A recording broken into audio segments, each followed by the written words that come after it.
Esto es una playa en el norte de Francia, el día de hoy. La gente con su paraguas, con alguna marca que no conozco.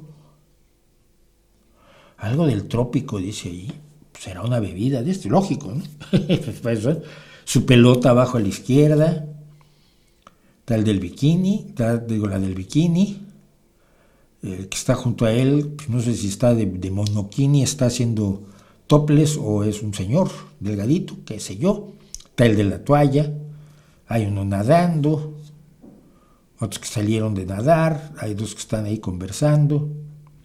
Lo que pasa en todas las playas del mundo, ¿no? Esta misma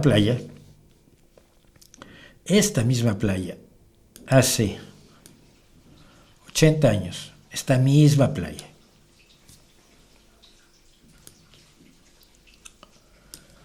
era esto. Es la misma playa, es el mismo lugar.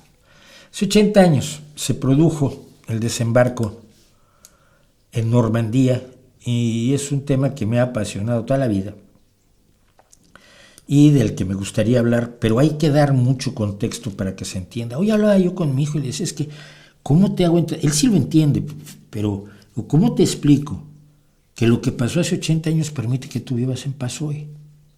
Que esa gente hizo las cosas por ti, sin conocerte. Pero porque quería que algún día jóvenes como tú no tuvieran que calzarse las botas, ponerse un uniforme militar, tomar un fusil y salir a matar a otras personas de su propio continente, ¿no?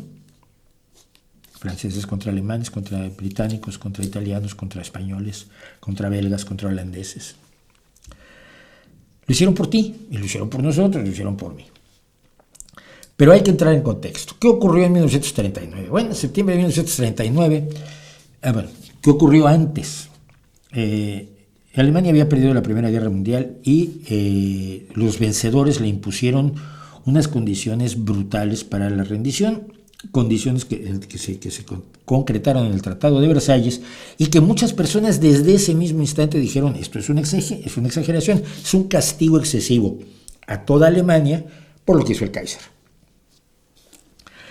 Ese castigo se mantuvo y afectó la economía alemana, impidió que se desarrollara la democracia en la República de Weimar y finalmente abrió las puertas para la aparición del populismo de ultraderecha, en este caso personificado por el señor Adolfo Hitler.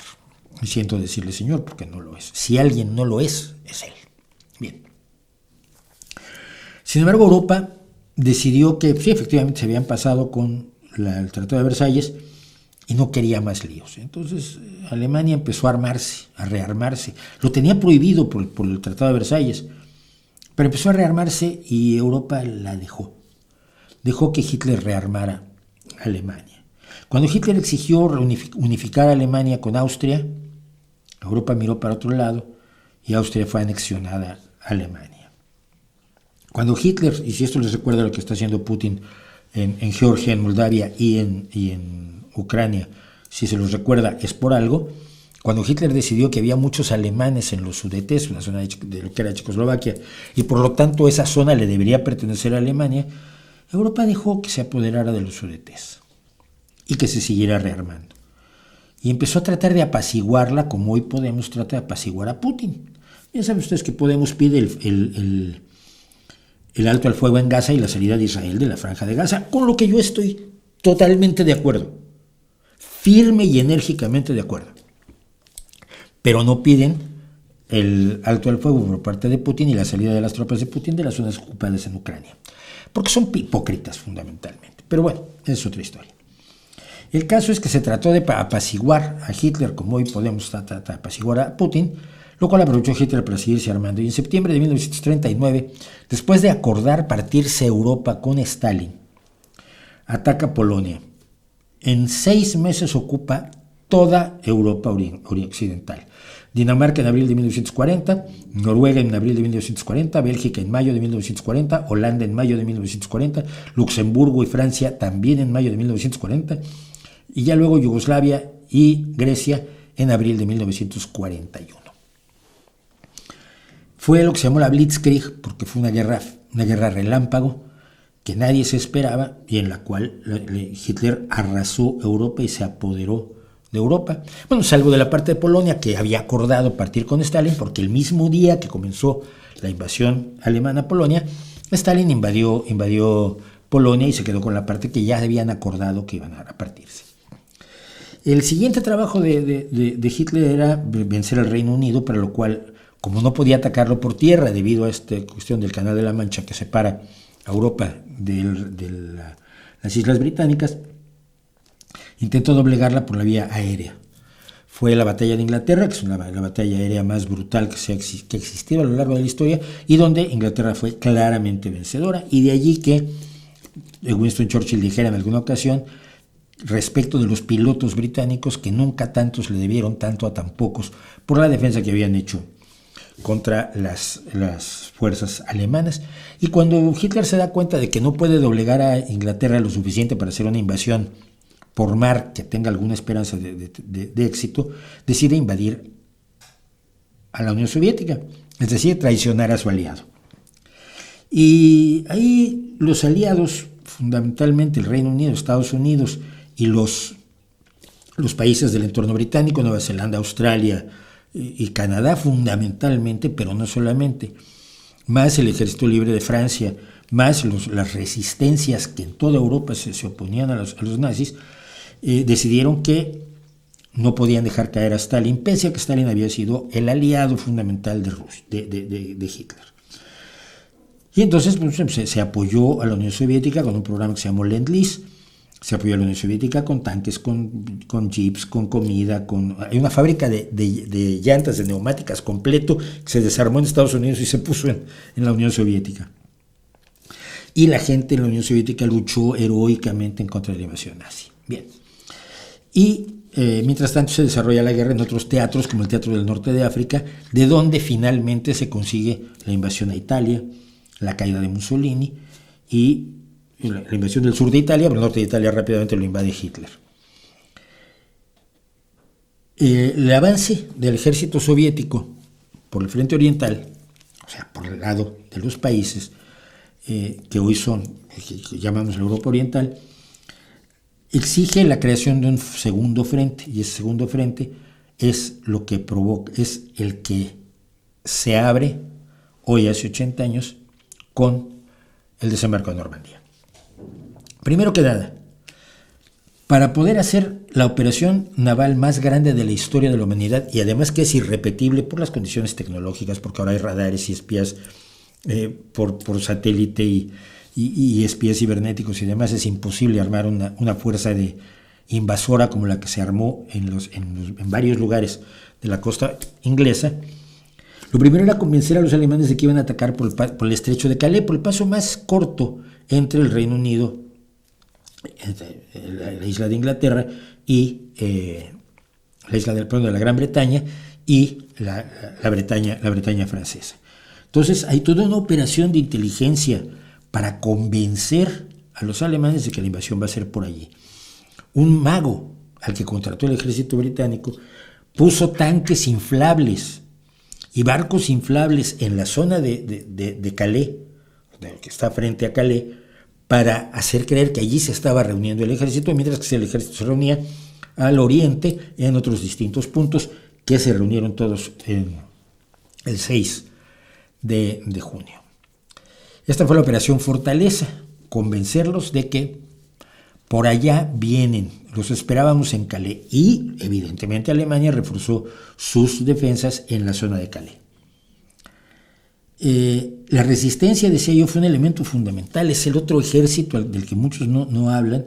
La resistencia fue fundamental, los europeos no se entregaron a los nazis y siempre estuvieron en la resistencia. Yo conocí a un hombre de la resistencia holandesa, las personas más importantes que he conocido en mi vida, gente de la resistencia francesa, españoles republicanos que peleaban contra los nazis. La resistencia italiana, la resistencia en toda Europa era intensísima. Y el 1 de junio la BBC dijo que alguien le mandaba un mensaje a su novia fulanita y el mensaje era: Les sanglots longs de violon de l'automne los largos sollozos de los violines de otoño, son las primeras 3 líneas del poema Canción de Otoño del autor francés Paul Verlaine, que se publicó en 1866. Bueno, le dedica unas líneas de un poema a un tipo a su novia. La resistencia sabía, y los alemanes no, y esto te habla de cómo se logró mantener el secreto en una Europa ocupada por una fuerza brutal. Esto advertía que se tenía que preparar la resistencia para el sabotaje, sobre todo de las líneas férreas y de las carreteras, porque en 2 semanas, cuando mucho, comenzaría la invasión. 4 días más tarde, el 5 de junio, la BBC transmitió las siguientes 3 líneas del poema de Verlaine, Blessent mon cœur d'une langueur monotone. Hieren mi corazón con una languidez monótona. Los largos sollozos de los violines de otoño hieren mi corazón con una languidez monótona. Es la primera estrofa de un poema maravilloso de Verlaine. Avisando, llegamos mañana. De hecho, debían haber llegado el día anterior, pero el clima no lo permitió y se pospuso durante 24 horas. Poco después de la medianoche del día 6, hace 80 años y 20 horas, comenzó la invasión. 24,000 paracaidistas británicos, estadounidenses y canadienses cayeron de los cielos atrás de las líneas alemanas en toda Francia. Su objetivo, el sabotaje y el atacar, por supuesto, detrás de las líneas a los defensores alemanes. Hubo un amplio bombardeo, tanto naval como aéreo, y en la mañana empezaron los desembarcos marítimos. Esto es lo que sería una imagen de lo que fue el desembarco en Normandía. ¿Qué representa esto? Esto es un pequeño trozo en una de las playas. Ahora vamos a ver cuáles son todas las playas. En la operación participaron más de 2 millones de soldados, marinos, pilotos, médicos y otras personas de 12 países distintos, preparándolo, llevándolo a cabo como mecánicos en las distintas funciones de apoyo de un ejército. Desembarcaron en ese día, solamente en ese día, 156,115 soldados aliados, que incluían a soldados de los Estados Unidos, Gran Bretaña, Canadá, Bélgica, Noruega, Polonia, Luxemburgo, Grecia, Checoslovaquia, Nueva Zelanda, Australia, España y algún otro colado. 195,700 personas de personal naval, marineros, capitanes, navegantes, 11,000 aeronaves, 7,000 barcos y lanchas de desembarco. Digo que no se puede hacer una operación así porque esto hoy no lo puedes ocultar. Cuando Putin invade Ucrania, sabemos que tiene 150,000 personas en la frontera y podemos ver si tienen granos en la nariz con los sistemas de espionaje de satélite de hoy en día. Ayer Josep Borrell contaba precisamente en un mitin por las europeas en Langreo cómo el día anterior el ministro de Exteriores él había estado en Kiev y el ministro de Exteriores de Ucrania le contó, dice, mañana nos van a invadir, nos apoya Europa, y Borrell recuerda que no pudo decirle, estoy seguro de que sí, porque no sabía que iban a opinar los 27 países que forman el Consejo de Europa, que afortunadamente, con una sola excepción, la de Hungría, han apoyado la defensa de Ucrania. Bueno,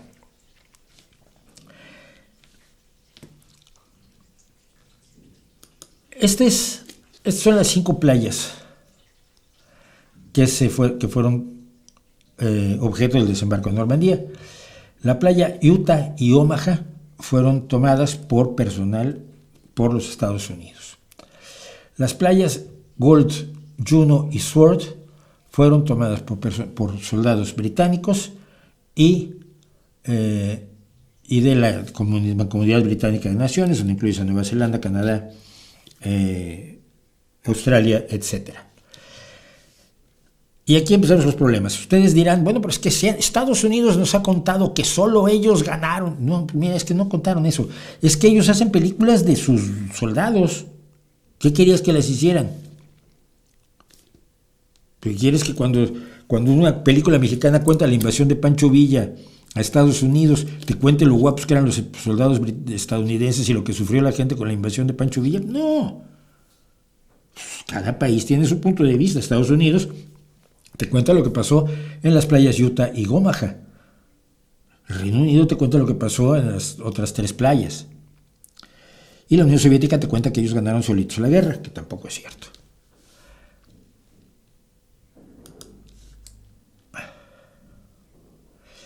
La operación de desembarco se llamó la Operación Neptuno. 73,000 en ese día, solo en este día, desembarcaron 73,000 estadounidenses y 83,115 británicos y canadienses. A lo largo del siguiente mes, porque esto no fue un día y ya los alemanes se fueron, hubo que abrir cabezas de playa y pelear centímetro a centímetro hasta el 30 de junio de 1944, para cuando se habían depositado en tierra francesa para empezar la liberación de Europa a 850,279 hombres, 148,803 vehículos y 570,505 toneladas de suministros. Obviamente la costa de Normandía está llena de monumentos a las personas que participaron. De uno de ellos hicimos un día una de nuestras historias de la música, de aquel gaitero que hay constancia de que él sí él iba tocando la gaita para animar a los escoceses del batallón en el que estaba, y los alemanes no le dispararon, y alguno lo dijo años después porque pensaban que estaba loco. ¿Cómo está en una batalla como esta, donde los alemanes están defendiéndose contra la mayor invasión aeronaval de la historia de la humanidad, en una situación absolutamente límite, donde murieron 4,000 alemanes y 4,000 soldados aliados ese día? Estamos hablando de 8,000 muertos en un solo día. Y en medio de todo esto había un tío dándole a la gaitita, porque pues, los gaiteros siempre llevaron a los soldados escoceses hacia la guerra. El gaitero vivió, por cierto, muchos años, y la historia de la música que tenemos de él creo que es una de las cosas más bonitas que he hecho. Esta gente liberó Europa. La Unión Soviética desafortunadamente no liberó Europa, sino que conquistó las partes de Europa que supuestamente liberó, todo lo que fue después el mundo satélite de la Unión Soviética: Checoslovaquia, Albania, Georgia. Primero que estaba lo que era la Unión Soviética, las 11 repúblicas, 15 repúblicas de la Unión Soviética, más Checoslovaquia, Yugoslavia, Bulgaria, Rumania, Albania, las que fueron las zonas de influencia donde Stalin instauró gobiernos supuestamente de izquierda, supuestamente comunistas, que resultaron ser unos tiranos repugnantes, que al final la gente acabó fusilando, como en el caso de Ceausescu en Rumania. Yo nunca he deseado la muerte de nadie, pero he leído algunas necrológicas con gran alegría, que esto dicen que dijo Bernard Shaw. No sé si es cierto, pero es brillante. Y de las necrológicas que he leído con más alegría en mi vida es la de Nicolae Ceausescu. El resto de Europa, pues afortunadamente fue liberado, con la excepción de España, que siempre será un baldón sobre los aliados el no haber acabado con el régimen fascista de España cuando se liberó toda Europa, entre 1944, el 6 de junio, y mayo de 1945, cuando se rinde la Alemania nazi, y sería hasta agosto cuando se rinden los japoneses. Me gustaría mucho que hubiera liberado España también, y es un error que han explicado y sus razones tenían, pero sigue sin parecerme aceptable. Pero sí es cierto que fue una liberación que trajo lo que es la Europa de hoy, y la Europa de hoy que significa mucho en todo el mundo, ya no como la potencia colonial anterior a la Segunda Guerra Mundial, sino como un lugar que entendió y por el más difícil de los caminos, que es la destrucción absoluta y la sumisión absoluta a un poder especialmente maligno de todos los imperios que se han creado, uno de los más malignos, aprendió que quizás la paz y la solidaridad eran un mejor camino que la guerra en la que Europa había estado metida durante los anteriores 3.000 años. Y las potencias europeas, por lo menos desde ese 1948, cuando comienza la Unión Europea, no, cuando se empieza a hablar de la Unión Europea es después, perdón, desde 48 son las Naciones Unidas, pero las potencias europeas pues, no han entrado en guerra y han preferido comerciar. Esa es la historia. Así que pues, me gustaba contarla, y ya sé que le dediqué mucho tiempo y ya sé que se van a molestar algunos. La guerra la ganaron los aliados, y esto lo voy a repetir todas las veces que sea necesario.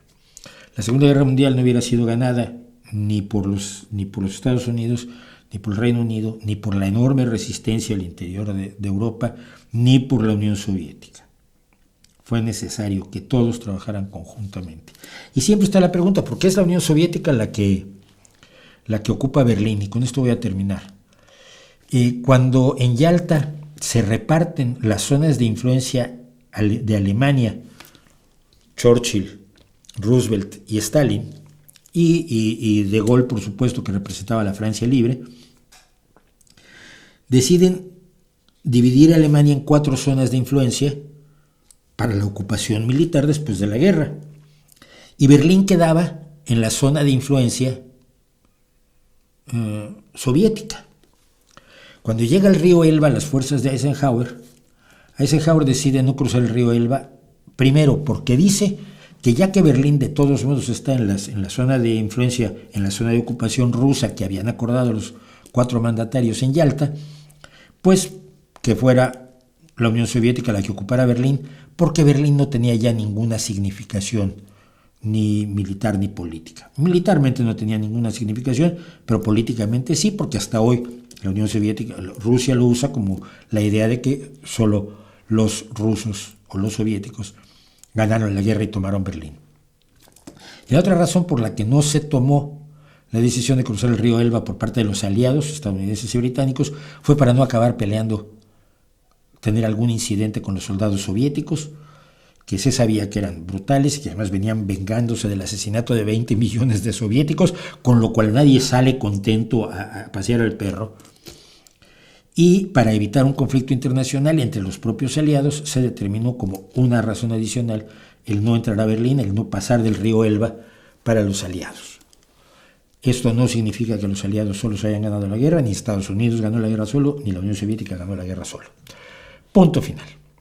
Gracias a todos esos que murieron por nosotros. Eduardo dice, 80 años el día de intervinieron paracaidistas británicos al tomar tierra francesa, lo estaban esperando personal de aduanas. Y sí, pero no es como lo presentaron, estaba preparado. A ver, nadie se tira en paracaídas con el pasaporte si no sabe que se lo van a pedir. Sí, Reuters lo manejó así, pasaportes, por favor. Los paracaidistas británicos fueron recibidos por el personal de aduana después de lanzarse en conmemoración del día D. Y lo que nos cuenta precisamente es que momentos después de que los paracaidistas tomaron tierra y reunieron sus paracaídas, formaron una fila ordenada y entregaron sus pasaportes para su inspección a los oficiales de aduanas franceses que los estaban esperando en un campo de Normandía. Es decir, no es que los sorprendieran, ¡ay, me están pidiendo el pasaporte! No, era algo que ya sabían que iba a pasar, estaba así, se estaba acordado, estaba planeado, y como dijo uno de ellos, que lo cita, es algo que nunca hemos experimentado antes, dijo el comandante de los paracaidistas británicos, el brigadier Mark Berry, pero dada la regia bienvenida que hemos tenido por todo lo demás, parece como un precio muy pequeño para pagar por venir a Francia, dijo. Pues sí, hijo mío, no estás en la Unión Europea, quieres entrar aquí, te dejamos que te tires en paracaídas, pero todos modos tienes que presentar tu pasaporte. Parece lo más normal del mundo, pero han hecho un pitote del asunto, como, ya sabes.